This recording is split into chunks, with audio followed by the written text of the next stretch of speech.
But how did you gain mastery? How did you get better? From repetition. Did you want to go to the weight room? No. Did you run and do the sprints? No. Did you want to run? If you did cross country? No, you didn't. You don't. Did you want to practice the violin yet again? Absolutely not, but you did it.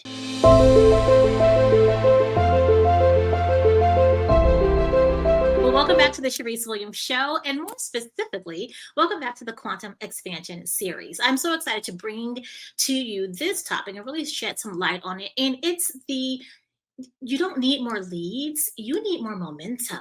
You need more momentum. Why saying I just need more people is the lie that's really keeping you stuck. And so I am here to tell you the truth, the whole truth, and that's but the truth, because that's how we roll here on this podcast. But I'm really here to dismantle again, it's one of the biggest lies. And it's not an intentional lie, but it's one of the biggest misconceptions. Let me say it that way. It's one of the biggest misconceptions that I see that really prevent or keep brilliant nurses, nurse coaches, practitioners in these cycles of frustration, if you will, and over efforting because they think that they just need more leads. I've heard it time and time and time and time again. I just need more leads, right? And I'm here to tell you, and with a little caveat. So the caveat, before I'm here to tell you what I'm going to tell you, the caveat is all businesses always need leads, period, point blank, end of story. Okay. And my recommendation, and this is how I teach all my clients, to make sure that you have not just one source of leads, but like really 5 buckets of leads. So these can be from, if you have a brick and mortar, people like walk-ins, that's a lead source, right? Perhaps it's collaborative partnerships, maybe with businesses in your area, whether they're online or offline, that are complementary to what you do, but aren't in competition with what you do. So for instance, maybe it's a partnering with a gym or a franchise. There we go. Franchise. It could be a franchise. It could be just a local yoga studio, Pilates studio. It could be, really the possibilities are endless. Maybe you're not so focused on nutrition, but as we know, nutrition plays a huge part with everything. So maybe you partner up with a functional nutritionist or a dietitian, something to that effect, right? Perhaps maybe you have maybe you're using paid running ads, and so you have paid leads, right? So these are just examples of different buckets. So maybe you have an amazing referral program, right? So that's one of the things that I am grateful for, is that I have an amazing, I get referrals all the time for my holistic health coaching business as well as my business coaching business, which I'm very, very grateful for. But it was intentional. I set those up intentionally. So every business needs leads. Now, so that was the caveat. And all businesses need leads at all times. I don't care what kind of business you're in, what industry you're in, right? All businesses need incoming leads all the time. Okay. But I am here to tell you, you probably don't have a lead problem. You probably don't have a leads problem. You have a momentum problem. You likely have a momentum problem. And this is what I need you to know.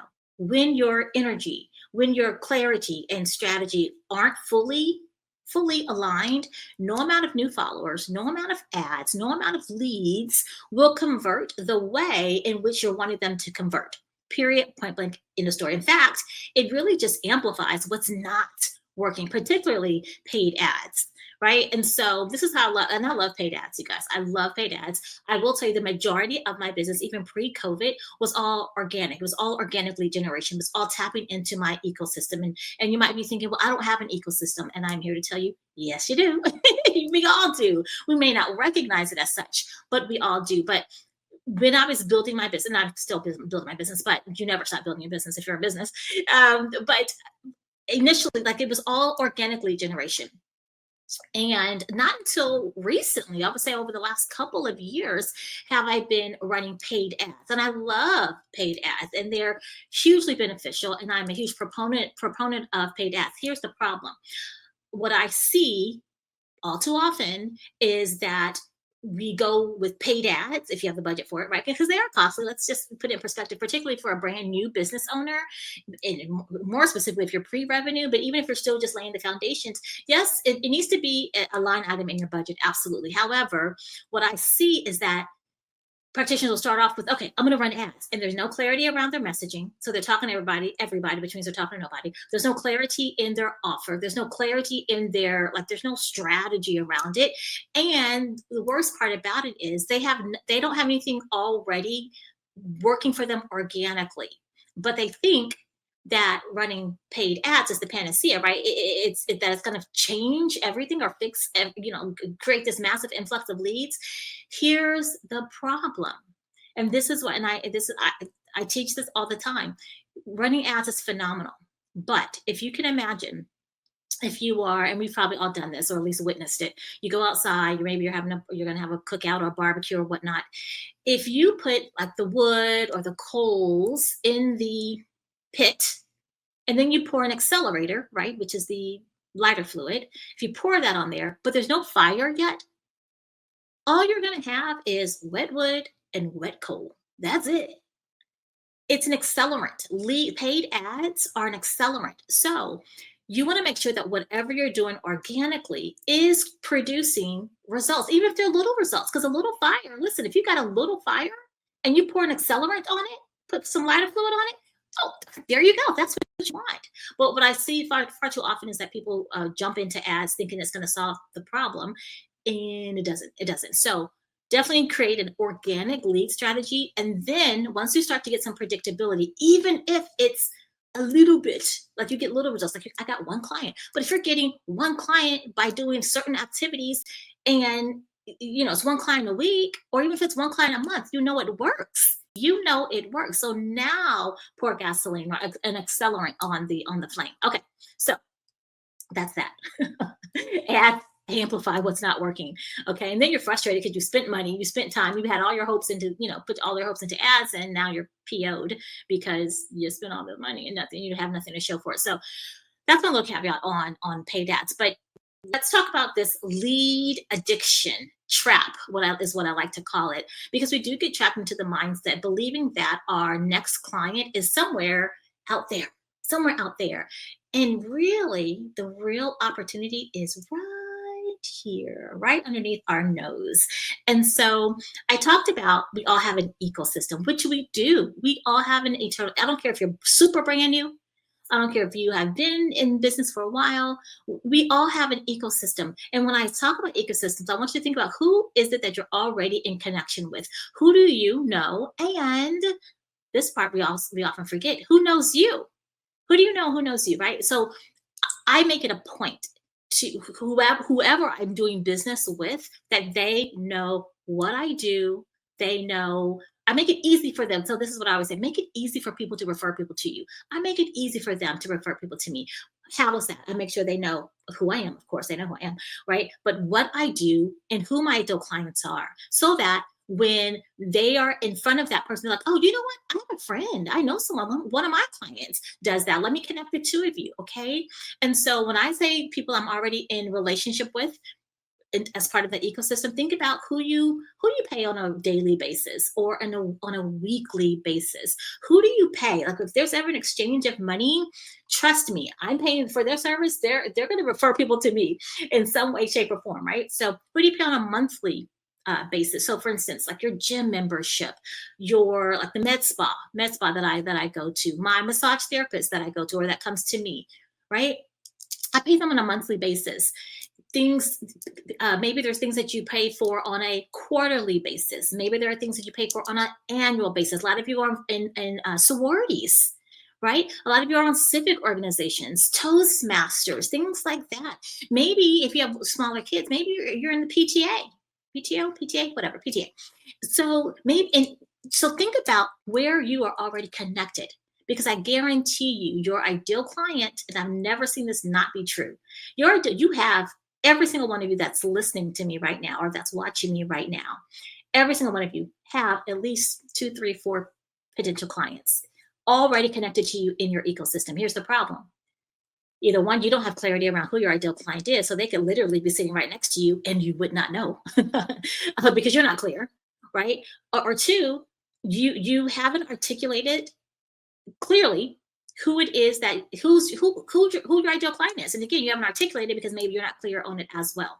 Okay, people can't refer people to you if they don't know who to refer to you. All right, make it simple. Make it simple. So going back to this, thinking that your ideal clients are out there, but they're really in here, really right here underneath your nose. Okay, so what does this gap really look like? What does it look like?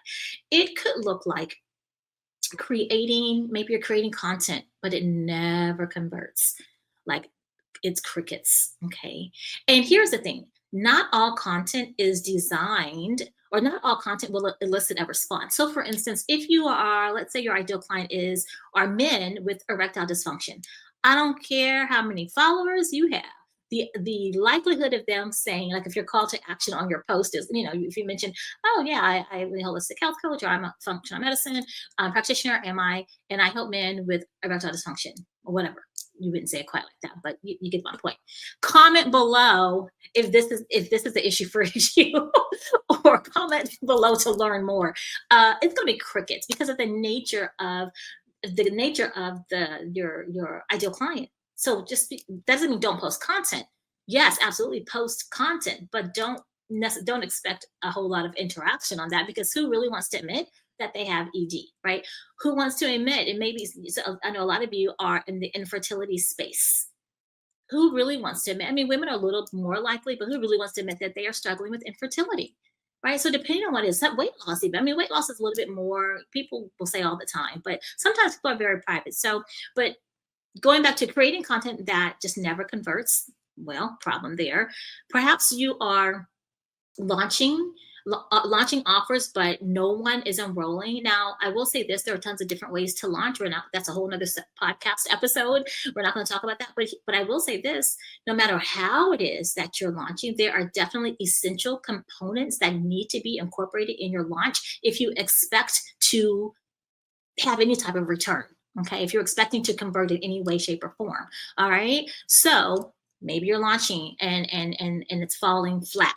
Perhaps you are constantly pivoting or changing your strategy. And I bring this up because I know we're all multi-passionate, right? And oftentimes doing the seemingly mundane things day in, day out, it can get boring. But let me tell you, it's in that mundane daily activity that builds the momentum. I have a mentor, a dear friend of mine, actually Joanne Barnes, and she would always talk about the Mo zone, which is Mo stands for momentum zone. Let me tell you something. When you get into the Mo zone, oh my gosh, things just flow. Things, I mean, like literally you are flowing and going, and things they're seemingly happening effortlessly, but it's because you are in the zone, and it's because you have done the things day in, the income, not just the things, the income producing activities, the revenue generating activities day in, day out. And I will be honest, it gets boring. That part gets boring, but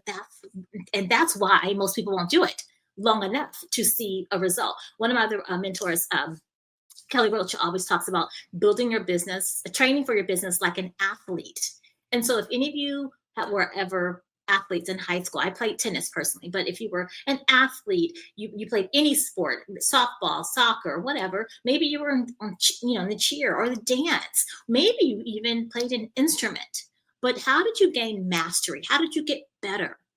From repetition. Did you want to go to the weight room? No. Did you run and do the sprints? No. Did you want to run? If you did cross country? No, you didn't. You don't. Did you want to practice the violin yet again?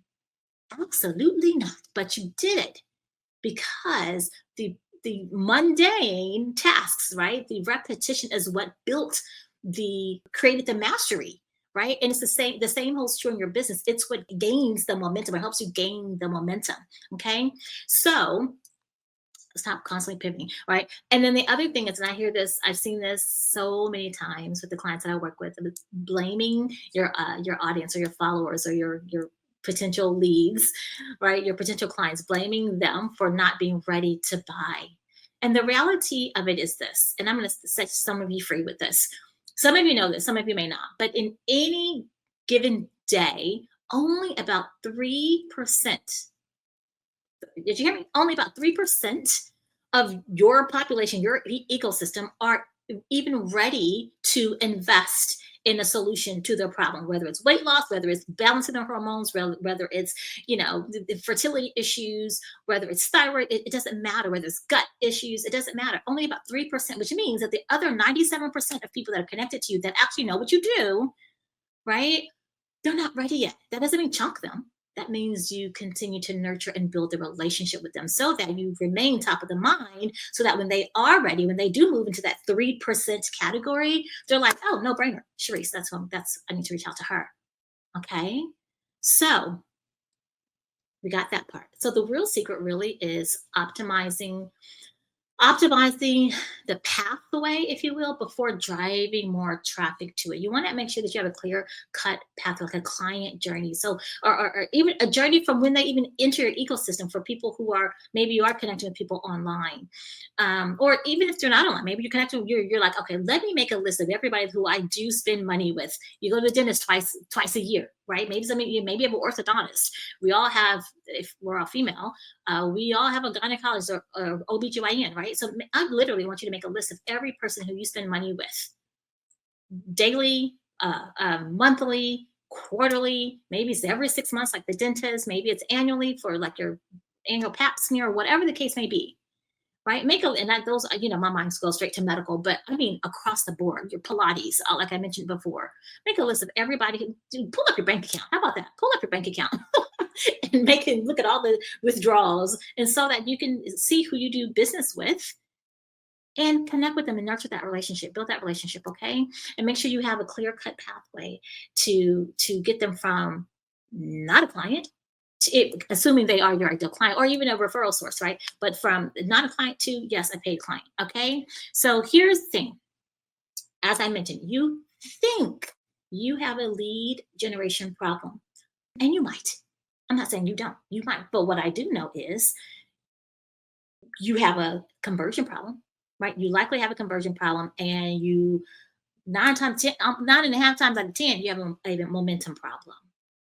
That's what it boils down to. So let me help you out. Okay. I want you to look at the last five people who engaged with, commented, on any of your posts, message you. Maybe they sent you a DM. Maybe they left a message on your voicemail, whatever the case may be, if you have an office, right? So I want you to look at the last five people who you had any interaction with, as it relates to your business, not your kids and your husband. No, as it relates to your business, right?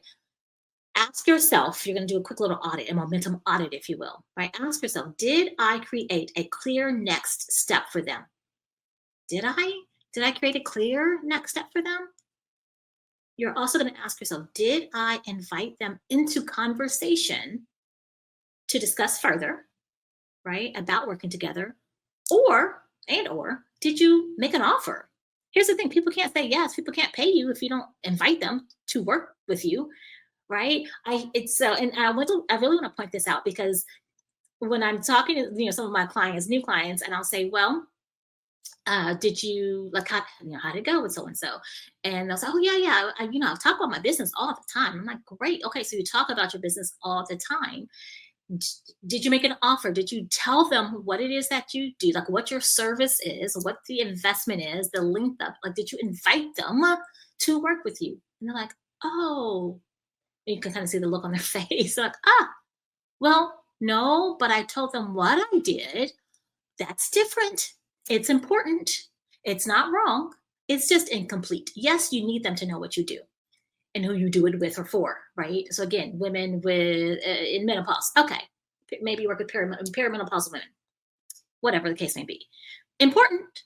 But did you invite them to work with you? I can't tell you. And here's the thing. So that's why I said, did you have a conversation, or at least set up the next step for a conversation? Because perhaps wherever you were, maybe that was not the best place to have a conversation. Although I will say, I have enrolled clients into my program at barbecues, at cookouts, at getting my hair done, literally, because the conversation just went there organically.